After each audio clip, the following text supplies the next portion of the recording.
The 365 Pro Wrestling.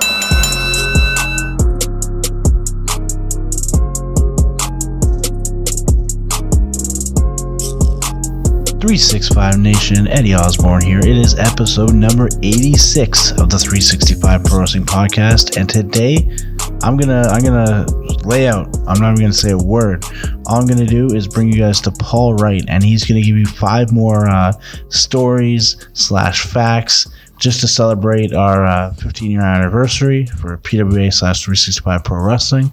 He's been doing an online version, a print version that everyone's been able to read, but he wanted to give you 5 more stories, audio versions. So check them out. And remember, August 1st, Campbell River, we're back with a live pro wrestling event at the Willow Point Hall in Campbell River. Hello, 365 wrestling fans. This is Precise Paul Wright. I want to thank everybody for reading my 15 facts list posted over the last couple of days. It was a lot of fun to go through all the old archives and find some old stories and just really enjoy a little bit of history, a little bit of a throwback.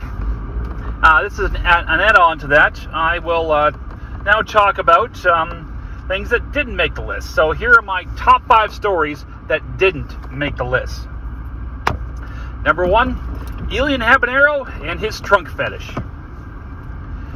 Elian has been part of the PWA since day one, of course, but only a few people know that he really likes riding in the trunks of cars. Going back to, I think what was the second or third PWA show in total, the sports generation consisting of Eddie Osborne, Jesse Jones, Reggie Marley, myself, and Elian rented a limo to take, I think it was to the Polish Hall. And we all got there in style. Everybody was dressed to the nines. And then I went to the trunk and took Elian out by the collar and took him into the show just to be laughed at by the fans and everybody alike. Now, this was only one of 3 times that he either went to a show or left a show in a trunk. The second time was about almost a year later. It was the same night that I think I mentioned it in the facts that Elian cost Jesse Jones the internet title to JC3, a referee. He was volunteering the match, replacing Jesse in the match, and he just decided that Jesse finally pissed him off enough, and he rolled JC3 on top for the win.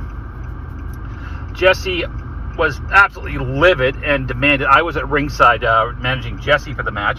Demanded that I take Elian, get him the hell out of there. So I grabbed him by the scruff of the neck, dragged him onto my car, threw him in the trunk, and drove him halfway to Toronto and threw him out of the car.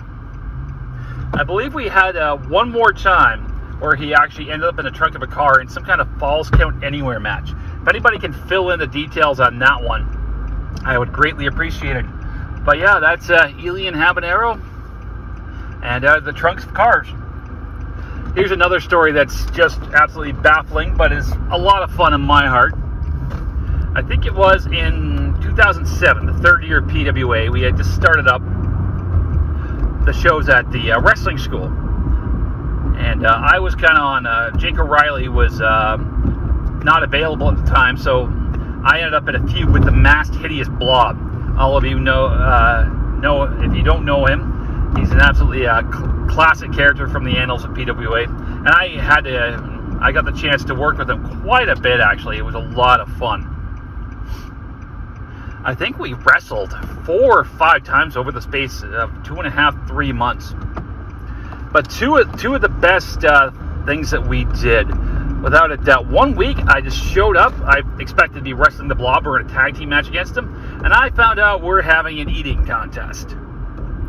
That one was a little odd. So I went out, grabbed a whole whack of stuff from the grocery store, came back, got ready, got in my gear.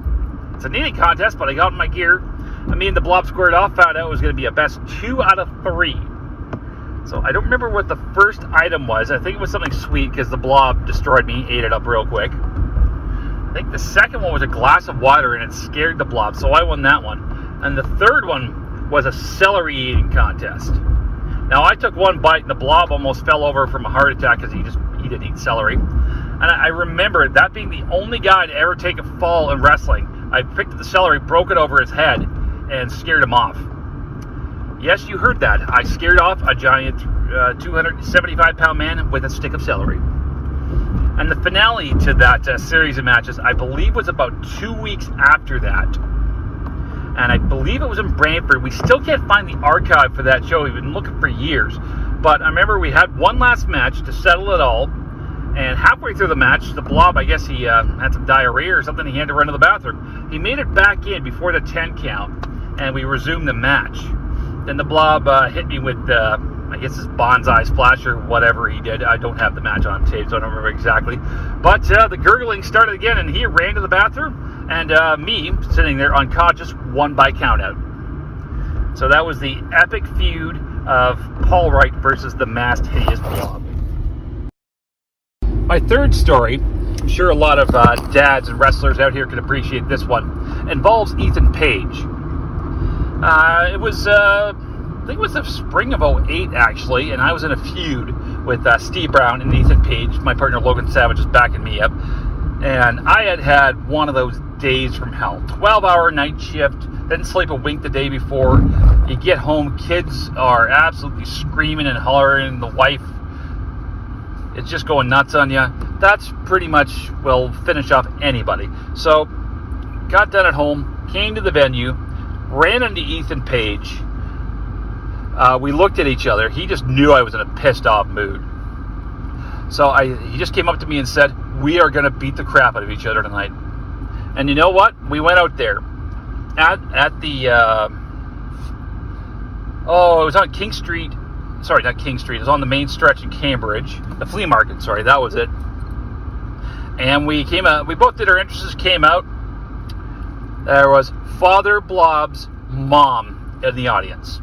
One person came for this one night. Sometimes you had a lot of people, sometimes you didn't.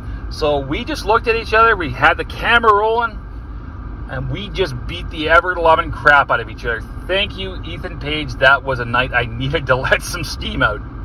I think we went 15, 17 minutes. It was a long one. And just let some steam off for the camera. He did post it eventually to YouTube, like a week or two later, but I haven't seen it in a number of years. So if anybody has that match, or Ethan Page, you have that match, please send it to Ireland or Wright on Facebook. I would really appreciate it. The fourth story I want to talk about would definitely go on Elian's blooper reel. I've checked the DVD. Unfortunately, the camera was focused on the ring and not at me in ringside. This happened at one of the first Godrich shows. I'm not sure if it was, we had 3 in 2005 in Godrich, I'm pretty sure. And it was at one of them. I don't know which one. But I came out, as usual, managing the Sports Generation. I think it was managing Elian that night. And I got into it with the kids at ringside. Now, parents in Godrich, when the wrestling came, were notorious. They would drop off every kid in the town, and they would just go nuts at the show. No babysitter, no nothing. The kids were just, there's probably 60 to 80 kids in the audience of 200 people. It was really loud, really crazy.